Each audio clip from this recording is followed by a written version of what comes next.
आदरणीय दर्शकबिन नमस्कार। म प्रेमबहादुर खड्का परिवर्तन खबरमा यहाँलाई स्वागत छ।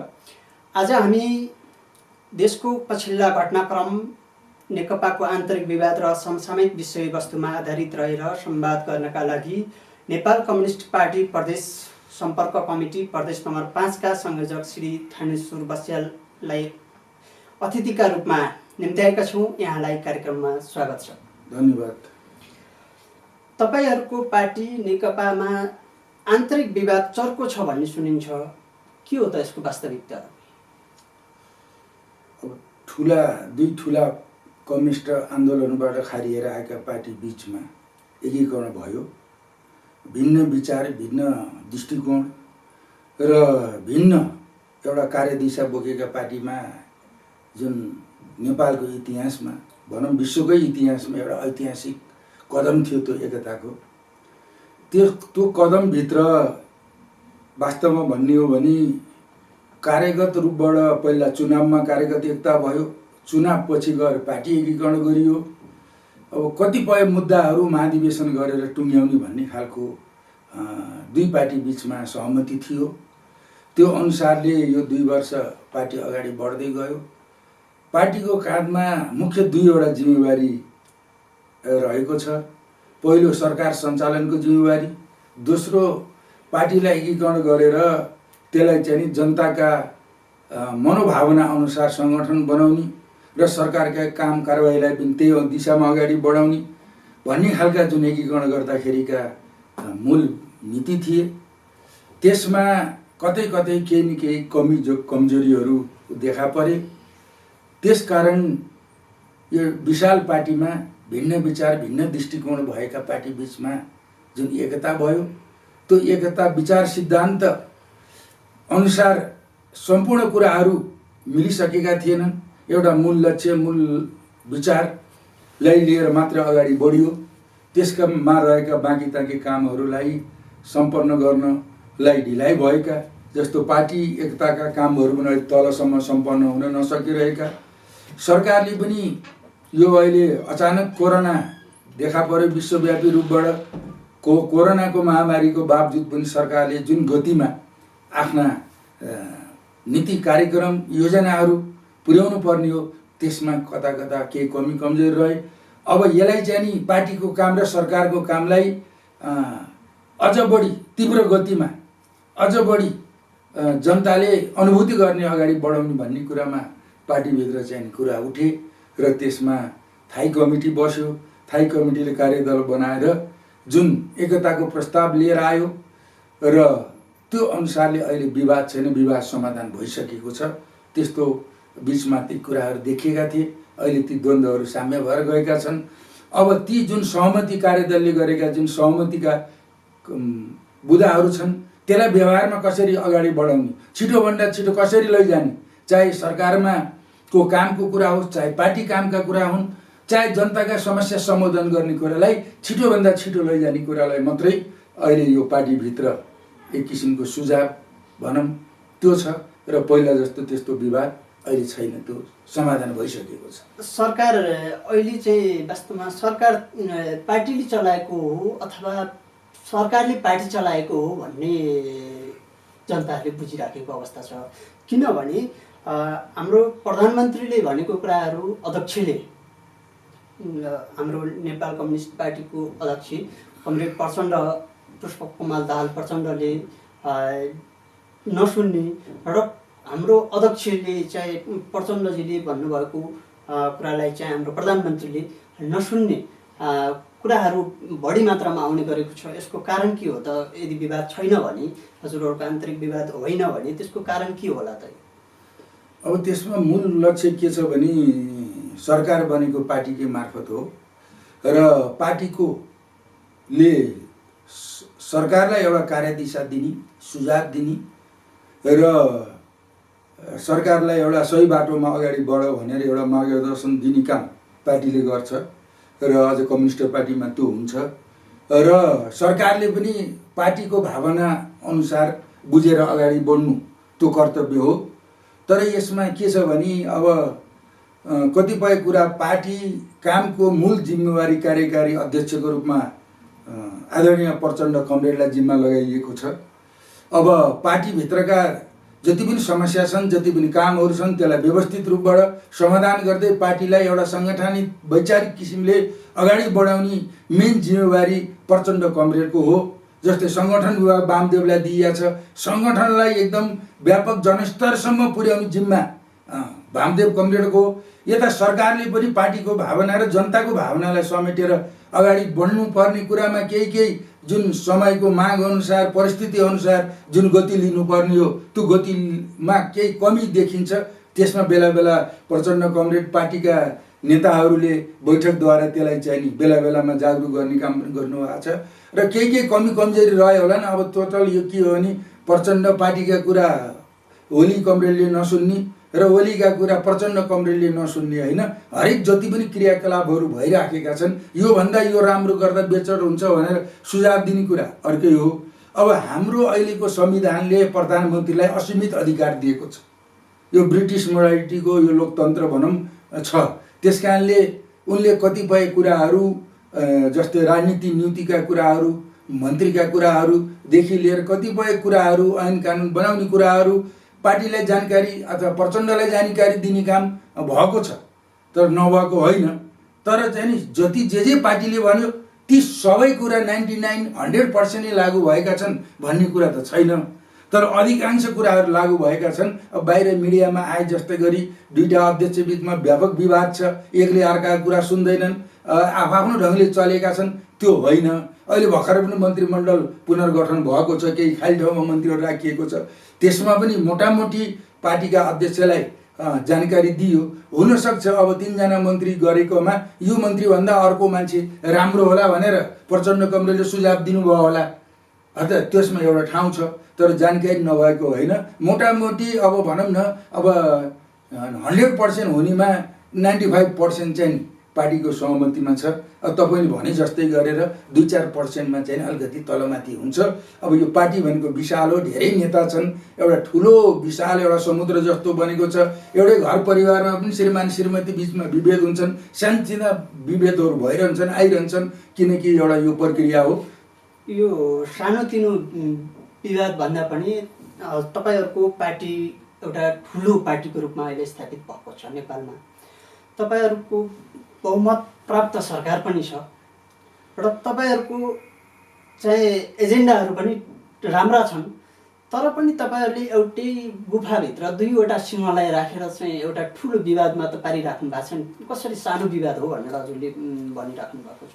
2वटा चाहिँ अध्यक्ष भएर एउटै पार्टीलाई सञ्चालन गर्दाखेरि त्यसमा विवाद त स्वाभाविकै रूपमा आउँछन् भन्ने कुरा को किन ख्याल नगरेको होला नेपाल कम्युनिस्ट पार्टीले? अब यसमा मूल कुरा के छ भने एउटै गुफामा 2टा बाघ भन्दा पनि अब दुईटै एउटा सक्षम नेता, लामो इतिहास बोकेका नेता भएको हुनाले अब दुईटाका विचार, एउटा सिद्धान्त, जुन मूल एउटा पार्टी एकीकरण गर्ने बेला जुन लक्ष्य राखेर गर्नुभयो र त्यसमा कार्यविभाजन गरिएको छ। प्रचण्ड कमरेडले के हेर्ने, के त उहाँको मूल जिम्मेवारी? पार्टीको मूल अहिले कार्यकारी अधिकार प्रचण्ड कमरेड हुनुहुन्छ र पार्टीमा जति पनि कामहरू, सङ्गठनिक विस्तारहरू, पार्टीका वैचारिक अभियानहरू जनतासम्म सरकारले गरेका, पार्टीले गरेका राम्रा काम जनतासम्म पुर्याउने दायित्व प्रचण्ड कमरेडको, उहाँलाई काम बाँडफाँड गरिएर जिम्मा दिएको छ। यस्तै केपी कमरेडको जिम्मेवारी जनताको पक्षमा काम गर्ने, जनताका समस्यालाई समाधान गर्ने, उहाँको चाहिँ नि एउटा सरकारको नेतृत्व गरेर देशलाई एउटा समृद्धिको दिशामा कति छिटो अगाडि पुर्याउन सकिन्छ त्यो दिशामा अगाडि बढाउने काम कार्यभार ओली कमरेडको छ। त्यस कारणले काम विभाजन गरिसकेपछि एउटै लक्ष्य, एउटै मान्छेलाई अथवा एउटै उद्देश्य कामलाई दुईटालाई दिएको भए त्यो भन्न मिल्थ्यो। कामको प्रकृति फरक छ, कामको जिम्मेवारी फरक छ। यस कारणले अब यो महाधिवेशनसम्म सम्भवतः अब यो चैतमा 15 देखि 30 सम्म महाधिवेशन गर्ने कुरा छ। त्यो महाधिवेशनले एउटा नेतृत्व स्थापित गर्ने र चाहिँ नि हरेक कामलाई अझ बढी वैज्ञानिक, अझ बढी पारदर्शी किसिमले अगाडि बढाउने काम त्यो सम्मेलन पछि होला, महाधिवेशन पछि होला। तर पनि अहिलेको अवस्था भनेको जसरी नेपालमा संविधान नआउँदासम्म एउटा सङ्कटपूर्ण अवस्था भने जस्तै अहिले पार्टीभित्रको एकीकरण पछिको जुन अहिले यो बिचको अवस्था छ, यो राजनीतिक रूपबाट अलिकति एउटा सङ्कटपूर्ण स्थिति पनि हो। किनकि सबै किसिमका भावना बोकेका, विचार बोकेका साथीहरूलाई एक ठाउँ ल्याएर उनीहरूलाई जिम्मेवारी दिएर एउटा पार्टीको मूल नीति सिद्धान्त बमोजिम चाहिँ जिम्मेवारी दिएर अगाडि बढाउने भन्ने कुरा ठुलो कुरा हो हेर्नुहोस्। त्यस कारणले अब यो आफ्नो कामलाई गति दिएर जनतामा, कार्यकर्तामा स्थापित हुन सकियो भने यो अवसर पनि हो, मौका पनि हो, चुनौती पनि हो। चाहे प्रचण्ड कमरेडका कुरा हुन्, चाहे ओली कमरेडका कुरा हुन् र यो महाधिवेशनसम्मका कुरा हुन्, त्यसपछि चाहिँ यो तपाईँले भन्नुभएको छ जुन कुराहरू समस्याहरू द्वन्द्व ती रहँदैनन्। अब यो 2-4 महिने समस्या हुन्, तर पनि अहिलेको जो विकट परिस्थितिमा जुन गतिमा सरकार र पार्टीलाई अगाडि बढाउनु पर्ने हो वर्तमान परिप्रेक्ष्यमा, त्यो जुन गति जुन भनिन्छ नि 1 गेर 2 गेर 3 गेर गतिमा जुन अगाडि हाँक्न पर्ने हो, त्यो गतिमा कता कता अलिक कमजोर भएको छ, अलिक कम भएको छ गति। यसलाई तीव्र गतिमा अगाडि नबढाउँदाखेरि शङ्का उपशङ्का विभिन्न किसिमका गर्नुपर्ने कुरा हुन्। अब यी भनेका मलाई लाग्छ एउटा विशाल समुद्रमा बेला बेलामा छाल निक्लन्छ, त्यस्तै गरी ठुला पार्टीहरूमा पनि यदाकिदा सानातिना मतभेदहरू निक्लन्छन्। ती स्वाभाविक रूपबाट कामको व्यवहारको सिलसिलामा ती समाप्त भएर जान्छन्। सामान्य छालहरू मात्र भन्दा पनि करिब करिब नेपाल कम्युनिस्ट पार्टीमा चाहिँ अध्यक्ष कमरेड प्रचण्डले भनेका कुराहरूलाई चाहिँ प्रधानमन्त्रीले सम्बोधन नगरेको पनि देखिन्छ। किनभने रेल सेवा विभागको निर्देशक राख्दादेखि लिएर विभिन्न ठाउँमा निकायहरूमा नियुक्ति, विभिन्न राजनीतिक नियुक्तिहरू गर्दा प्रधानमन्त्रीले चाहिँ एकलौटी रूपमा पेलेर राखेको जस्तो देखिन्छ नि त। त्यो कारण के हो त? अब यस्तो छ, अब यो कर्मचारीहरूलाई जिम्मेवारी दिने कुरा, राजनीतिक रूपबाट नेतृत्व दिने कुरामा चाहिँ नि कर्मचारी भन्दा बाहिरको मान्छेले आएर दिने कुरा हुँदैन। अब त्यो जस्तो रेल विभागको उदाहरण दिनुभयो, त्यहाँ इन्जिनियर चाहिने, म्यानेजमेन्टको ज्ञान भएको मान्छे चाहिने। अब त्यो संस्थालाई योग्यता क्षमता अनुसारको मान्छे उपलब्ध गराउने कुरा एउटा सरकारको आफ्नो नीति हुन्छ, नियम हुन्छ, ऐन कानुन हुन्छ, मूल्य मान्यता हुन्छ। किनकि उत्तरदायित्वपूर्ण हुन्छ। किनकि जो कोहीलाई लगेर चाहिँ नि रेल विभागको, हवाई विभागको निर्देशक बनाउन सकिन्न, किनकि त्यही भित्रका कर्मचारी मध्येबाटै दिने। यसमा चाहिँ ठिक छ, यताको ठिकै भए पनि यो विद्युत प्राधिकरणको कुलमान घिसिङलाई चाहिँ किन पुनः नियुक्ति गर्न नसकेको हो त यो सरकारले? यदि निष्पक्ष तरिकाले गरेको हो र एउटा योग्य मान्छेलाई छान्न थियो भने चाहिँ कुलमान घिसिङ जस्तो योग्य मान्छेलाई किन अयोग्य ठानेर चाहिँ उहाँलाई पुनः नियुक्ति दिएको होइन त? होइन, कुलमान घिसिङको बारेमा जुन किसिमले मिडियामा कुरा आएका छन् वास्तवमा ती सबै सत्य हैनन्। हुन त कुलमानले आफ्नो जुन कार्यकालमा हुन त अब कम्युनिस्टकै पालामा उहाँलाई नियुक्ति गरेर 4 वर्ष उहाँले खानुभयो, जनार्दन शर्माको पालामा होइन। कम्युनिस्टले नै उहाँलाई लिएर नियुक्ति दिएर 4 वर्ष उहाँले विद्युत प्राधिकरणमा एउटा राम्रो काम गर्नुभयो। जो अब भनौँ न, अब हुन त लोड सेडिङ अन्त्य गर्ने कुरामा अब कुलमानजीले आफ्नो व्यवस्थापन राम्रो गर्नुभयो, तर सबै 100% नै कुलमानले गर्ने होइन कि त्यो वातावरण त्यस किसिमले बन्यो। विद्युत उत्पादनहरू बढे, इन्डियाबाट ल्याउने कुराहरू बढे। अझ भनौँ त्यो घाटामा गएको उसलाई चाहिँ नि कुलमानजीले फाइदामा पनि ल्याउनु भयो। उहाँका धेरै सकारात्मक पक्षहरू छन्, फाइदामा ल्याउनु भयो। उहाँका धेरै सकारात्मक पक्ष छन्। उहाँलाई हटाएको होइन, 4 वर्ष कार्य अवधि उहाँको पुरा भएको एउटा करार हुन्छ जुन यदि वर्ष भने 4 वर्ष अवधि उहाँको पुरा भएको। अब यो अहिलेको संस्थान नियुक्ति ऐन कानुन अनुसारले के रहेछ भन्नुहुन्छ भने विज्ञापन गर्नुपर्ने, प्रस्ताव माग्नुपर्ने, फेरि उहाँ नयाँमा जानु पर्यो। उहाँलाई सिधै चाहिँ थाई कर्मचारी त हो जस्तो नियुक्ति दिएको त होइन, उहाँलाई त करारमा दिएको 4 वर्ष।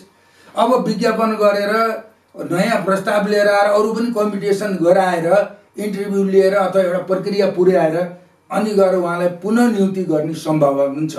प्रतिस्पर्धा गराएर पहिला उहाँ जसरी आउनु भएको थियो, अहिले पनि एउटा विज्ञापन जस्तो गराएर प्रतिस्पर्धा गरेर अब उहाँ पुनः नियुक्ति हुन सक्ने सम्भावना पनि छ। यो होइन कि कुलमानलाई हटाउनेको अर्थ के 4 वर्ष नपुगे 3 वर्षमा 2 वर्षमा हटाएको भनिन्थ्यो। किनकि एउटा अवधि पुरा भयो।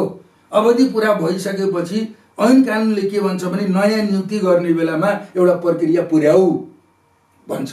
प्रक्रिया भनेको के, विज्ञापन गर, इन्टरभ्यू ल्याऊ, प्रस्ताव माग, यो सबै गर भनेर। अब उहाँ के छ भने अब उहाँ फेरि नयाँ प्रक्रियाबाट कुलमान नै आउन सक्ने सम्भावना नि एउटा प्रबल सम्भावना छ, त्यो टुङ्गिसकेको छैन। तर अहिले जसरी मिडियामा आम पब्लिकमा कुलमानलाई हटाए ल्याएन यहाँ उहाँ भन्ने कुरा छ, त्यसमा चाहिँ नि अब अर्को मान्छे नियुक्ति गरेर आएर उहाँलाई गरेन भने यस्तो राम्रो मान्छेलाई नदिएर किन अर्कोलाई ल्याए भन्ने सम्भावना हुन्छ। तर उहाँ राम्रो अहिलेसम्मका अरूभन्दा उहाँ राम्रो भएकोले जनतामा आम पब्लिकमा उहाँको छाप राम्रो छ। तर पनि अब उहाँलाई पनि एउटा नयाँ प्रक्रियाबाट फेरि 4 वर्ष हुनको लागि एउटा प्रक्रिया नियुक्ति गर्नुपर्ने ठाउँ छँदैछ। हटाइसक्यो भन्नाले आउने सम्भावना छ, त्यस कारणले हटाइसक्यो निकालिसक्यो भन्ने कुराहरूमा त्यति धेरै सत्यता छैन। अब यो सङ्घीय लोकतान्त्रिक गणतान्त्रिक देश नेपालमा व्यवस्थापिका, कार्यपालिका र न्यायपालिकाको उचित किसिमले समन्वय नभएको देखिन्छ। यसको कारण के हो त? यस्तो कार्यपालिका व्यवस्थापिकाले बनाएका नीति नियमहरूको चाहिँ कार्यपालिकाले सही तरिकाले कार्यान्वयन नगरेको अवस्था छ र त्यसको चाहिँ उचित किसिमले चाहिँ न्यायपालिकाले पनि न्याय दिन नसकेको अवस्था छ।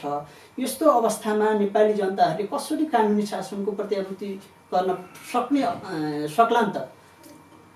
अब यो मूल रूपमा हामी नेपाली जनताहरूले हामीले बुझ्नुपर्ने कुरा के छ भने हामी लामो कालखण्डपछि गणतन्त्रमा गयौँ। नयाँ संविधान बनिसकेपछि नयाँ ऐन नियम कानुनहरू बनेर लगभग अहिलेसम्म मलाई जानकारी भएअनुसार 81वटा ऐन कानुनहरू नयाँ बने। अझै पनि 100-150 कानुनहरू बन्नुपर्ने अझै आवश्यकताहरू छन्, नियम कानुनहरू बन्नुपर्ने आवश्यकताहरू छन्। अब कतिपय नियम कानुनहरू के छ भने जस्तो नयाँ मुलुकी ऐन ल्याइयो, त्यो 1 वर्षपछि लागू भयो, तपाईँलाई थाहा छ, विगत केही महिनादेखि लागू भएको छ। जस्तै यो केबल टिभीहरूको जुन विदेशी जुन च्यानलहरूमा जुन विज्ञापन रहित बनाउने कानुन छ, अब यो 8 गतेबाट लागू हुँदैछ। कतिपय कानुन बने, ती कानुनहरू लागू भइसकेका छन्। अब अदालतको कुरो गर्नुहुन्छ भने अब अदालतमा के छ भने जति पनि न्यायाधीश छन् यी त अहिले जम्मै नै अहिले नियुक्ति भएर आएका हैनन्। त्यो लामो कालखण्डदेखि पञ्चायत कालदेखि नै जागिर खाएर आउनुभएका एउटा नयाँ संस्कार, नयाँ एउटा व्यवहार नलिएका र पुरानै ढर्राबाट आएको एउटा समूह छ। त्यस कारणले हाम्रो न्याय प्रणाली भनेको धेरै लामो छ, धेरै झन्झटिलो छ। हुन त अब कानुन अनुसारले मुद्दाको चाप चाहिँ धेरै बढेको हुनाले छिटो छिटो न्याय दिन नसक्ने, अनि कता कता चाहिँ नि जनतामा एउटा राजनीतिक प्रभाव पनि पर्यो कि भन्ने आशंका पनि उठ्ने, यी कुराहरू यता कताहरू भएका छन्। विशेष गरी 48 सालपछि न्यायालयको चाहिँ नि एक किसिमको मर्यादा छ, न्यायालयप्रतिको जुन एउटा गरिमा छ त्यसलाई बेला बेलामा शङ्का उपशङ्काहरू गर्ने गरिएको छ। तपाईँले भन्ने अनुसार अहिले 2/3 शक्तिशाली सरकार छ। यस्तो सरकार हुँदाखेरि चाहिँ एक किसिमको एउटा व्यक्ति, पहिला चाहिँ व्यक्तिले भ्रष्टाचार गर्थे भने अहिले चाहिँ संस्थागत रूपमा भ्रष्टाचार मौलाएको छ। यो चाहिँ 2/3 सरकारले चाहिँ त्यस्ता संस्थागत रूपमा भ्रष्टाचार गर्नेहरूलाई चाहिँ संरक्षण गरेका छन् भन्ने आरोप पनि त दिन प्रतिदिन लाग्ने गरेका छन्। यसमा कतिको सत्यता छ त? अब यो बाहिर यो मिडियामा जम्मैले 2/3 भन्छन्, वास्तवमा यो कम्युनिस्टहरूको मात्रै 2/3 छैन, यो 2/3 नजिक छ। अहिले कम्युनिस्टले मात्रै चाहँदैमा संविधान संशोधन हुँदैन, तपाईँलाई थाहा भएकै कुरा हो। म एउटा त्यो क्लियर गर्न चाहन्छु। अर्को कुरा यो 2/3 हुँदैमा जम्मै कुरा रातारात यहाँ रेल पनि दौड्छ, पानीजहाज पनि दौडिन्छ, यहाँ विकासका गति, बाटा निर्माणदेखि लिएर बेरोजगारका समस्यादेखि लिएर रातारात हुन्छन् भन्ने कुरा पनि होइन। अब 2/3 त कानुन बनाउन बहुमत भयो हुन्छ, 2/3 काम भनेको संविधान संशोधन गराउने बेला मात्रै काम हो। सुन्नु न, 2/3 हुने बित्तिकै सबै कुरा समस्या समाधान हुन्छ भन्ने कुरा पनि होइन। तर तपाईँले भनेको कुरा कुन कुरा सत्यता हो भने जनताको जुन आशा र अपेक्षा थियो, अब कम्युनिस्टको बहुमतको 2/3 नजिकको सरकार बन्यो। अब यसले तमाम समाजभित्र रहेका समस्यालाई चाहे आर्थिक हुन्, राजनीतिक हुन्, सामाजिक हुन्, शैक्षिक हुन्, जुन वृहत विकृति र विसङ्गति समाजमा व्याप्त छ यसले हटाउँछ। अब कम्युनिस्टहरूले एउटा नयाँ परिवर्तनको दिशामा मुलुकलाई अगाडि बढाउँछन्। अब हामी एउटा नयाँ ढाँचामा अगाडि जान्छौँ भन्ने कुरा जो जनभावना र जनअपेक्षा थियो त्यसमा कतिपय कुराहरूमा त केही कदम चालिएका छन्, अगाडि बढेका छन्, हुँदै भएन, गर्दै गरेन भन्ने कुरा पनि छैन, केही भएका छन्। तर जनताको अपेक्षा के छ भने जनताले 100 डिग्रीमा आशा गरिराखेको छ। सरकार चाहिँ नि अब 5 डिभिजनमा मात्रै आफ्नो गतिलाई अगाडि बढाइराखेको छ अहिलेसम्म। हुन त अहिले यो विषम परिस्थितिले गर्दा पनि त्यता असर परिराखेको छ। जहाँसम्म भ्रष्टाचारको कुरा गर्नुभयो, नेपालको इतिहासमा अख्तियार दुरुपयोग अनुसन्धान आयोगले अहिले जति मुद्दा छन्, जति मुद्दा मान्छेहरू समातिया छन्, जति ठुल्ठुलामा काण्डहरूलाई हात हालेको छ, इतिहासमा यति धेरै मुद्दा दर्ता भएका पनि छैनन्। विशेष अदालतमा जानुभयो भने त्यो तारिख लिनलाई 2-3 महिना लाग्छ, तारिख फर्कन। त्यति बढी मुद्दाका अहिले त यहाँ 10वटा विशेष अदालत बने पनि ती समाधान, ती मुद्दालाई सही ठाउँमा टुङ्ग्याउनलाई चाहिँ नि एउटा भिड छ। भन्नु तात्पर्य भ्रष्टाचारमा कारबाही भएको छ, भ्रष्टाचारीहरूलाई अलिकति नाङ्गीझार पार्ने काम पनि गरिएको छ। अझ बढी कतिपय कुराहरूमा जस्तो यो विमान खरिदको कुरा छ, यो पहिले यो सरकारभन्दा पहिले हाम्रो आदरणीय नेता शेरबहादुरजीको पालामा भएको कुरा छ। तर त्यो भनेर पाइँदैन। त्यो पनि वास्तविकता के हो छानबिन गरेर जनतामा ल्याउनु पर्ने थियो। जहाँ जस्तो अब तपाईँ भन्नु होला सुनको कुरा छ 33 किलो, त्यो सुनको कुरा पनि के छ भने अस्ति पनि 1 महिना अगाडि पनि उहाँ दुबईबाट एउटा अभियुक्तलाई समातेर ल्याइयो। अदालतमा चाहिँ विराटनगरमा मुद्दा चलिराखेको छ। न्यायपालिकामा गइसकेको मुद्दालाई, विचाराधीन रहेको मुद्दालाई सरकारले त्यसलाई चाहिँ नि आफूले अन्डर लेयर त्यसलाई गर्न सक्दैन। त्यसलाई दोषीलाई कारबाही गर्नको लागि कानुनी प्रक्रियामा त्यो गएको छ। र अरू पनि जस्ता जस्ता जहाँ भ्रष्टाचारका चाहिँ नि शङ्का उपशङ्का थिए। हिजोको दिनमा तपाईँले भन्नुहोला आयल निगमको जग्गा खरिद प्रकरणमा हिजो पहिला यो सरकारभन्दा पहिलेको पालामा भएको थियो, त्यसको पनि छानबिन भएन। त्यसलाई पनि चाहिँ अनुसन्धान भइराखेको छ। यस्ता यस्ता केही कुराहरू छन् ठुल्ठुला। तर पनि के छ भने आज तपाईँलाई बुझ्नु होला, एउटा पिउनदेखि लिएर माथिल्लो मन्त्रीसम्म तपाईँको चाहिँ नि हाम्रो उपसभापति गच्छेदार हुनुहुन्छ, नेता हुनुहुन्थ्यो, उहाँसम्म र अरू पनि नेताहरू भनौँ ठुल्ठुला नेताहरूसम्मलाई पनि एउटा अनुसन्धानको प्रक्रियामा अगाडि बढेको छ। तर पनि यहाँ जनताले के चाहन्छन् भने कसैलाई आरोप लगायो भने तुरुन्त ल्याउने, कारबाही गर्ने, झुन्ड्याइदिने, गोली ठोकिदिने किसिमको जुन एउटा क्रान्तिकारी भावना छ नि, त्यो त नियम ऐन कानुन प्रक्रिया अनुसार जाँदा तपाईँले अहिले भन्नु नेपालको न्यायपालिका भनेको छिटो छरितो छैन, एकदम लामो छ। अब कतिपय भन्नु न, अब चाहिँ 56, 57, 60, 62देखि चलेका मुद्दा पनि भ्रष्टाचारका अहिलेसम्म किनारा गएको छैन। एउटा उदाहरण गोविन्दराजजीको पनि हो भनौँ न। भनेपछि गएन, न्यायपालिका धेरै कछुवा गतिमा छ। यसले गर्दा पनि जनतामा के परिया छ भने यो सरकारले पनि भ्रष्टाचारीलाई संरक्षण गरेको छ।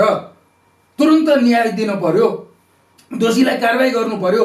जहाँ चलखेल भइरहेछन् त्यो एउटा पारदर्शी किसिमले अगाडि आउनु पर्यो, दोषीलाई कारबाही। त्यो जनताको भावना र जुन आशा छ त्यसलाई चाहिँ नराम्रो भन्न मिल्दैन। तर चाहिँ हामी एउटा तिनै पुरानो कर्मचारी तन्त्र, त्यही पुरानो न्याय प्रणाली, अब नयाँ ऐन लिएर आएका छौँ। त्यो अनुसार अगाडि जानको लागि पनि अब कतिपय कुराहरू वास्तवमा तपाईँले अनुसार भनेअनुसार ठिक समयमा ठिक निर्णय ठिक किसिमले भइराखेको छैन, अलिकति धीमा गतिमा छ। सम्माननीय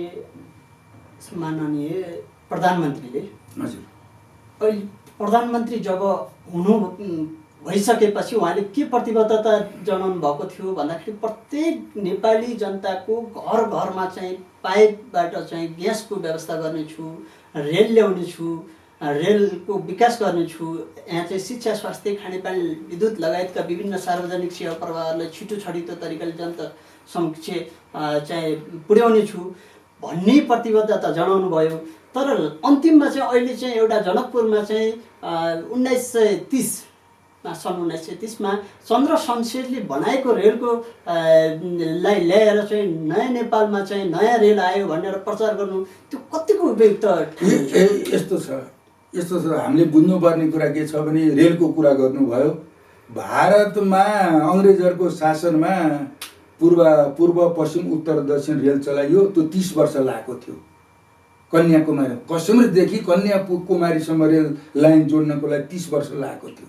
अङ्ग्रेजहरूको शासनमा त्यो व्यवस्था भएको छ। रेलको कुरा भनेको आजको भोलि नै अथवा 1 वर्ष 2 वर्षमा हुने कुरा होइन कि योभन्दा अगाडिका प्रधानमन्त्रीले कसैले पनि नेपालमा रेल चाहिन्छ, पाइनजहाज चाहिन्छ अथवा भनौँ अब तपाईँ ठुल्ठुला सङ्घाई जानुभयो, बेजिङ जानुभयो, न्युयोर्क जानुभयो, जापान टोकियो जानुभयो भने त्यहाँ सिलिन्डरका चेन बोकेर हिँड्दैन। जसरी बिजुलीको मिटर राखिन्छ त्यसै गरी पाइपबाट ग्यास दिएर मान्छेलाई मिटर राखेर त्यो अनुसार बिलिङ गरेर दिइन्छ। उनको एउटा सपना हो, एउटा लक्ष्य सपना हो। त्यो जनताले के चाह्यो भने त्यो आजै पुरा हुन्छ, आजै हुन्छ भन्ने कुरा। रेलका कुराहरू कतिपय सर्वे भइरहेछ तपाईँलाई थाहा होला। पूर्व पश्चिम रेलमार्गको लगभग केही बिचमा 1-2 ठाउँ विवाद भएको ठाउँ बाहेक सर्वेहरू सम्पन्न हुन गइरहेको छ। जस्तो चाइनादेखि ल्याउने लुम्बिनीसम्मको पनि एउटा पहिलो सर्वे सिद्धिएको छ। जनकपुरको चन्द्र शमशेर कुरा गर्नुभयो, त्यो चन्द्र शमशेरले बनाएको लिक होइन, अहिले नयाँ लिक हो। त्यो लिक काम नभएर पुरानो प्रवृत्तिको भएर अहिले नयाँ लिक छ। रेल पनि नयाँ ल्याइएको छ। त्यस कारणले उनले ल्याए रेल, तर त्यो बेलाको रेल भनेको त्यो लिक भनेको पुरानो भयो, त्यो नयाँ हो। र यो एउटा सपना हो। यो आजै यो 5 वर्षमा ओलीकै पालामा सबै सिद्धिन्छ भन्ने कुरा होइन कि अहिलेसम्मका कुनै पनि प्रधानमन्त्री, नेपालको इतिहासमा 38 जना प्रधानमन्त्री भएकोमा कसैले पनि रेलको कुरा, पानीजहाजको कुरा, यस्ता नयाँ कुराहरू ल्याएकै थिएनन्। र यिनले अब हामी नेपाललाई नयाँ आधुनिक युगमा लाने यिनी काम गर्नुपर्छ है। हाम्रो आर्थिक राजनीतिक दृष्टिकोणलाई चाहिँ यतातिर लैजानुपर्छ भनेर एक किसिमको चुनावमा भन्नुभयो। जनताले के भन्यो, ल अब भोलि नै ओली आएपछि अर्को साल रेल त गुरिहाल्छ भन्ने कुरा होइन कि कालान्तरमा त्यो काम हुन्छ, आजको भोलि होइन। तपाईँ नेपाल कम्युनिस्ट पार्टी प्रदेश सम्पर्क कमिटी प्रदेश नम्बर 5 को संयोजक भएको हुनाले 5 नम्बर प्रदेशलाई चाहिँ कुन मोडालिटीमा लिँदै हुनुहुन्छ? त्यहाँको चाहिँ एउटा नामाकरण र राजधानी त तोकियो, त्यसका चाहिँ विभिन्न किसिमको पूर्वाधारहरूको कसरी विकास गर्ने योजनामा हुनुहुन्छ? आर्थिक, सामाजिक, राजनैतिक पक्षमा सकारात्मक परिवर्तन कसरी ल्याउने योजनामा हुनुहुन्छ? त्यहाँ चाहिँ तपाईँले कस्तो किसिमको समन्वयकारी भूमिका खेल्नु भएको छ? त्यहाँका जनताहरूको लागि तपाईँहरूले चाहिँ के कस्ता एजेन्डाहरू लिएर अगाडि बढ्दै हुनुहुन्छ? कस्तो किसिमले बजेटलाई चाहिँ विनियोजन गर्नुभएको छ? यो विषयमा प्रश्न पारिदिनुहोस्। अब 5 नम्बर प्रदेशको नाम अहिले लुम्बिनी प्रदेश भइसक्यो, हजुरलाई पनि थाहा भइसक्यो। लुम्बिनी प्रदेश नामको बारेमा सर्वसम्मत छ। मलाई लाग्छ त्यहाँभित्र प्रतिनिधित्व गर्ने सबै दलकाहरूमा केही विवादै भएन नामको बारेमा। त्यो लुम्बिनी भनेको अहिले गौतम बुद्धसित जोडिएको ठाउँ भएको हुनाले नामको बारेमा सर्वसम्मत छ। जहाँसम्म राजधानीको बारेमा कुरा थियो, अलिकति लुम्बिनी पुरानो अञ्चलभित्र रहेका भनौँ न 4-5 वटा जिल्लामा का माननीय सभासदज्यूको केही असहमति रह्यो। लुम्बिनीबाट उता गइसकेपछि, पश्चिम गइसकेपछि पुरानो भेरीका केही जिल्ला र राप्तीका केही जिल्ला भनौँ, उहाँहरू सबै पार्टीका एक मतले नै त्यसमा चाहिँ नि भोट हाल्नुभयो। त्यसमा पनि खासै विवाद छैन, त्यो साम्य भयो। अब तपाईँले विकास र गतिका कुराहरू गर्नुभयो। लुम्बिनी भनेको एउटा अन्तर्राष्ट्रिय किसिमबाट गौतम बुद्ध जसले संसारभरि एउटा बुद्धको सन्देशलाई शान्तिको दूत बनेर जुन संसारभरि पुर्याउनु भयो, आज मलाई लाग्छ 1 नम्बरमा मुस्लिम, क्रिस्चियन, त्यसपछि तेस्रो नम्बरमा बौद्धिस्ट नै पर्छन् जस्तो लाग्छ अहिले संसारभरि। तिनीहरूको एउटा तीर्थस्थल, उनीहरूले आदर गर्ने ठाउँको रूपमा लुम्बिनी रहेको छ। त्यस कारणले लुम्बिनी र लुम्बिनीका वरपरका जिल्लाहरूलाई, लुम्बिनी प्रदेशका जति पनि जिल्लाहरू छन् त्यसलाई पर्यटकको एउटा आकर्षकको केन्द्र बनाउनु पर्छ भनेर त्यही किसिमले एक किसिमले बजेटको अभियान टुरिज्मको क्षेत्रमा व्यापक विकास गर्नुपर्छ र त्यसलाई चाहिँ लुम्बिनीलाई अन्तर्राष्ट्रिय विमानस्थल पनि बनिसकेको छ। 98% काम सम्पन्न भइसकेको छ। अब मलाई लाग्छ यो पुसदेखि त्यहाँ अन्तर्राष्ट्रिय प्लेनहरूको अवतरण पनि सुरु हुन्छ। त्यस कारणले एउटा टुरिज्मको मूल केन्द्र पहिलो लक्ष्य। दोस्रो कुरा भनेको लुम्बिनी भनेको एउटा कृषिमा पनि एउटा बहु पर्यो। हरेक पहाडी जिल्ला हेर्नुहोस्, त्यहाँ हरेक त्यही किसिमको उन्नत फलफुलदेखि लिएर तरकारीदेखि लिएर अन्नपातदेखि लिएर उर्वर भूमि छ। तराई भन्नुहोस् त्यस्तै किसिमको छ। र कृषिमा आत्मनिर्भर गराउने एउटा बेरोजगारीलाई चाहिँ नि एउटा कृषिलाई एउटा सामूहिक खेतीको रूपमा लिएर गएर आत्मनिर्भर गराउने दिशामा त्यहाँको प्रदेश सरकारले बजेटहरू छुट्याएको छ। हरेक गाउँपालिकामा जसले प्रस्ताव लिएर जान्छ कृषिको लागि, म पशुपालन गर्छु, म फलफुल खेती गर्छु, म तरकारी खेती गर्छु भनेर प्रदेश सरकारले अनुदान दिएको छ। तपाईँले जानुभयो भने हरेक गाउँपालिकामा एउटा दुईटा समूह कम्पनी बनाएर सहकारी बनाएर त्यो अभियान सुरु भएको छ। यो दोस्रो त्यो छ। तेस्रो कुरा के छ भने लुम्बिनीका हरेक जिल्लामा नभनौँ हरेक गाउँपालिका, नगरपालिका, वडासम्म बाटोको पहुँचलाई पुर्याउनु पर्छ भन्ने अभियानमा छ सरकार। र अर्को अभियान हजुरलाई एउटा कुरा मैले के बताउँ भने अब यो 2 वर्षभित्र लुम्बिनीका जति पनि घरहरू छन् गरिबका सुकुम्बासीका सबैको घरमा कमसेकम टिनको छानो लगाइदिने, खरका छाना झुपडपट्टीहरूलाई कमसेकम त्यो गाउँपालिकाले प्रदेश सरकारले अनुदान दिएर चाहिँ नि कमसेकम आगलागी नहुने किसिमको झुपडी भए टिनको छानो बनाइदिने त्यो अभियानमा छ। अर्को कुरा यो 2 वर्षभित्र लुम्बिनीभित्र जति पनि सुकुम्बासीहरू छन् ती सुकुम्बासीलाई एउटा निश्चित ठाउँ दिएर उनीहरूलाई लाल पूर्जा दिएर एउटा निश्चित ठाउँमा चाहिँ बसोबास गराउनु। र अर्को कुरा तपाईँलाई भन्छु, जस्तो राजधानी र नामको कुरा गर्नुभयो, औद्योगिक कमसेकम लुम्बिनी प्रदेशका 3 ठाउँमा औद्योगिक विकास अगाडि, जस्तो भैरुवा भयो त्यहाँ एउटा संरचना भइसकेको छ औद्योगिक विकासको लागि, पूर्वाधार तयार छ। त्यस्तै गरी दाङ नेपालगञ्जलाई चाहिँ नि एउटा औद्योगिक केन्द्र बनाएर औद्योगिक उद्योगको मार्फतबाट पनि एउटा उद्योगको विकास गर्ने, विदेशमा निर्यात गर्ने, व्यापक रोजगारी सृजना गर्ने दिशामा अहिलेको सरकार त्यहाँ अगाडि बढिराखेको छ। बजेटहरू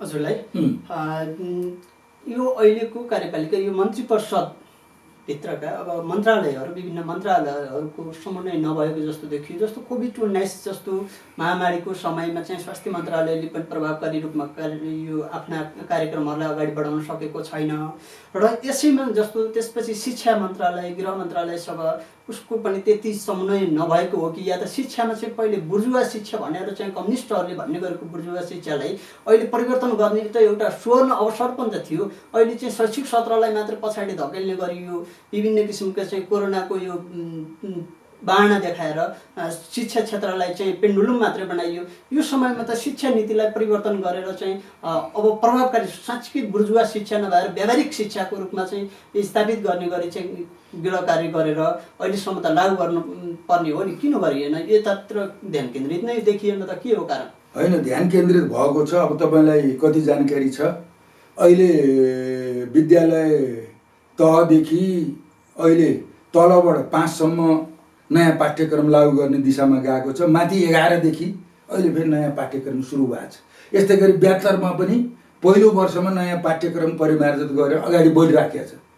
र त्यो बुर्जुवा शिक्षा होइन कि नयाँ अहिलेको युग समयले माग्ने प्राविधिक कालको अब रोजगारी दिने खालको शिक्षा दिनुपर्छ भन्ने किसिमले अहिले 11को पाठ्यक्रम हेरे पनि त्यसको तपाईँले एउटा प्रमाणको रूपमा हेर्नुहुन्छ। र जुन गतिमा एउटा आमूल परिवर्तन जनताले चाहेका छन् नि शिक्षामा, त्यो हुन सकेको छैन।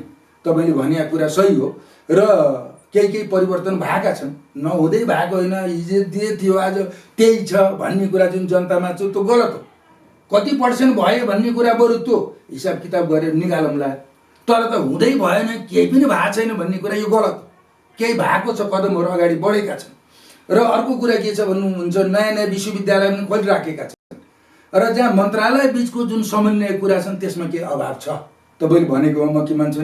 अब यो लकडाउनको बेलामा चाहिँ नि यो भौतिक पूर्वाधार मन्त्रालयले भटाभट पिच गर्दै गयो, पछि फेरि खानेपानीले खन्दै गयो, त्यहाँ समन्वय देखिएन नि त। देखिएन, मैले पनि तपाईँले मैले बुझिसकेँ। तपाईँले भन्नु खोजेको कुरा त्यो छ। अर्कोतिर चाहिँ नि बाटो बन्दै जा, अर्काले खन्दै जान्छ, यो त समन्वय भएन। यो समन्वय गर्नु पर्यो। त्यस कारणले अब यो मन्त्रालय बिचमा जुन समन्वय हुन पर्थ्यो त्यो हुन सकेको छैन। त्यसको पछाडि के छ भने अब मन्त्री हुर्र आउँछ। मन्त्री पनि अब कति विषयवस्तु क्षमताका, म के भन्न चाहन्छु भने अहिले जति मन्त्री छन् 50% त मन्त्री बन्नेका लागि विषयवस्तुको आधारमा उनीहरूको कार्य क्षमताको आधारमा 100% ठिक होलान्। बाँकी 50% भनेका यो नभनौँ, नाम नलिउँ, उनीहरू सिकारु छन्, सिकारु दिशामा अगाडि बढेका छन्। त्यस कारणले जनताको गति जुन विश्व परिप्रेक्ष्यमा जुन जनताले त अहिले न्युयोर्क बनाउन चाहिरहेछ, नेपाललाई सिङ्गापुर बनाउन चाहिरहेछ, तर त्यो गतिमा यहाँको भौतिक पूर्वाधार, यहाँको आर्थिक अवस्था, यहाँ नेताको दृष्टिकोण, त्यो कुराहरू कता कता तालमेल भइराखेको छैन र अभाव देखिएको छ। जस्तो बेरोजगारी समस्याहरूका कुराहरू छन्। जस्तो वास्तवमा बेरोजगारी समस्या नेपालको लागि ठुलो समस्या होइन, तर नीति नियम बनाउने मन्त्रीदेखि लिएर योजना आयोगदेखि लिएर तत्त ठाउँमा पदमा बसेका मान्छेलाई मैले विगतमा एउटा कार्यक्रममा शिक्षा मन्त्री भेट्नुभयो, म तपाईँको ठाउँमा मन्त्री भएको हो नि 1 महिनाभित्र मैले 20,000लाई मैले जागिर मैले दिन्छु अहिलेको नीतिगत चेन्ज गरेर। तपाईँ त नयाँ कुरा गर्नुभयो, अनौठो कुरा के गर्नुहुन्छ? मैले भने तपाईँको टियुको चाहिँ प्रोफेसर उपसचिवदेखि लिएर सेकेन्ड क्लास उपप्राध्यापकसम्म मान्छेहरू देशव्यापी रूपमा उनीहरू 3टा कलेजमा पढाउँछन् प्राइभेट, त्यहाँ हाजिर गर्छन्। ए बाबा कसैलाई रोजगारी छैन अनि एउटै प्राध्यापक 3टा कलेजमा दोगुर्छ भनेपछि त कठोर नीति लिन पर्यो नि त। तिमी थाहै छौ सरकारको तलब खान्छौ भने तिमी त्यही पढाऊ, त्यही गर, तिनलाई टाइट गर। हेर्नु त 20,000 अहिले रोजगारी पाउँछ इमिडिएटली 1 महिनाभित्र। यस्तै गरी हरेक मन्त्रालय जो विकास निर्माणका जुन मन्त्रालय छन्, कृषिकै कुरो गर्नु न, अहिले 50,000 हाम्रा युवाहरूले विदेशमा गएर पसिना रगत बगाइराखेका छन्। यहाँ 50 लाखले हामीले कृषिमा सुधार गरेर लैजाऊँ, बिउ बिजन मलदेखि लिएर आधुनिक सुविधादेखि लिएर मार्केटको सहज पहुँच, इन्डियाको टमाटर र खुर्सानी 2 दिनमा हामीले किन्न पाउँछौँ। नेपालको चितवनको चाहिँ तरकारी आउनलाई चाहिँ यहाँ चाहिँ समस्या छ। किन? यो हाम्रो दृष्टिकोण, हाम्रो एउटा तीव्र गतिमा जुन म्यानेजमेन्ट स्केल हुन्छन् त्यो छैन। त्यसमा कृषिमा मात्रै 50 लाखलाई हामीले रोजगार दिन सक्छौँ। नेपाललाई आत्मनिर्भर गराउने होइन कि छिमेकी देशहरूलाई समेत हामीले चाहिँ निर्यात गर्न सक्छौँ। तर मन्त्री, सचिव, कर्मचारी र तत्त पद लिएर जुन भत्ता तलब खाएर बसेका छन् उनीहरूमा ठोस दृष्टिकोण हुनु पर्यो र म 2 महिना यो गर्छु, 3 महिना यो गर्छु, 1 वर्ष यो गर्छु, त्यसरी लैजान सक्नु पर्यो कि यसमा कमजोरी छन्। म त्यही भएर सुरुमा पनि जुन गतिमा सरकार अगाडि बढ्ने हो अलि धिमा गति भइरहेछ, यसको गियर चेन्ज गर्नु छ र अगाडि बढाउनु पर्छ। तब मात्रै जनताले यो कम्युनिस्ट सरकार हो, यो कम्युनिस्ट सरकारले वास्तवमा हाम्रो सोच अनुसार काम गर्यो भन्ने कुराको अनुभूति हुँदै जान्छ।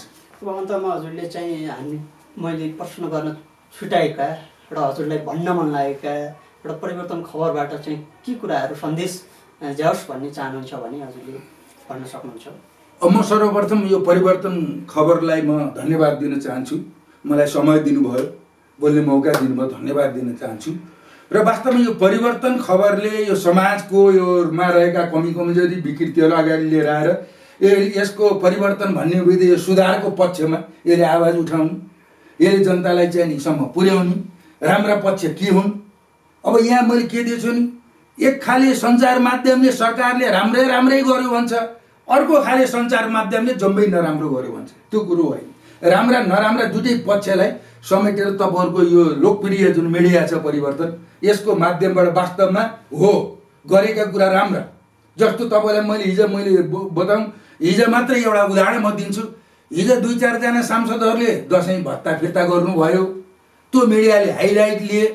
तर काङ्ग्रेसको संसदीय दल, कम्युनिस्टको संसदीय दलले गर्यो, पुरा आफ्ना सांसदले फिर्ता गर्ने अहिलेको महान परिस्थितिमा विगतमा लिए भए पनि अहिले त्यो कोभिड कोषमा राख्ने भन्ने कुरा छ, त्यो मिडियाले त्यसलाई हाइलाइट दिएन। मन्त्रीमण्डलले का जुन सदस्यहरू छन् उनले पनि आफ्नो तलब भत्ता चाहिँ नि भनौँ 1 महिनाको जुन छ दसैँ खर्च त्यो दिने भन्ने कुरा त्यसलाई हाइलाइट गरेन। भन्नु तात्पर्य के छ भने मिडिया पनि एउटा दुधको दुध पानीको पानी गरेर जानु परेको, वास्तविकता लिएर आउनु पर्यो।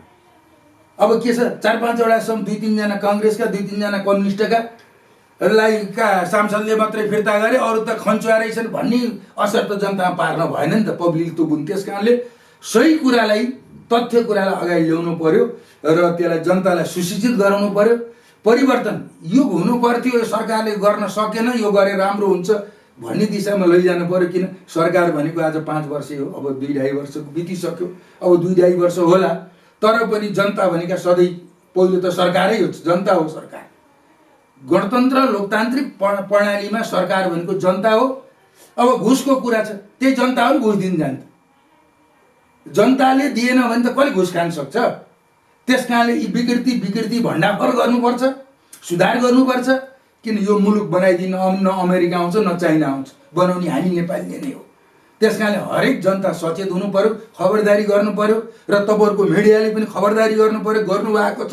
अझै यसलाई चाहिँ नि सही तथ्य लिएर लैजानु पर्यो, किनकि जनताको एउटा मन छुने खालको क्रियाकलापलाई तपाईँले अगाडि बढाउनु शुभकामना छ।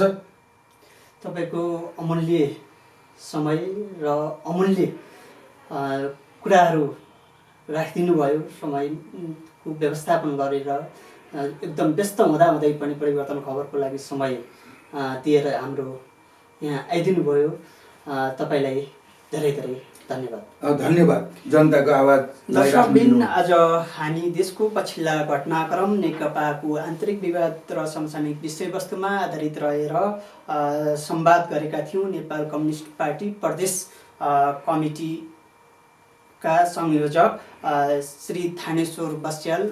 यसरी हामीले देशको विभिन्न परिस्थिति कालखण्ड अनुसार देशको आर्थिक, सामाजिक, राजनैतिक, नैतिक र व्यावहारिक पक्षहरूलाई चाहिँ सकारात्मक परिवर्तन ल्याउनको लागि परिवर्तन खबरले निरन्तर रूपमा आफ्ना कार्यहरूलाई चाहिँ अगाडि बढाउने छ भन्दै म पनि बिदा हुन्छु। हस्त, नमस्कार।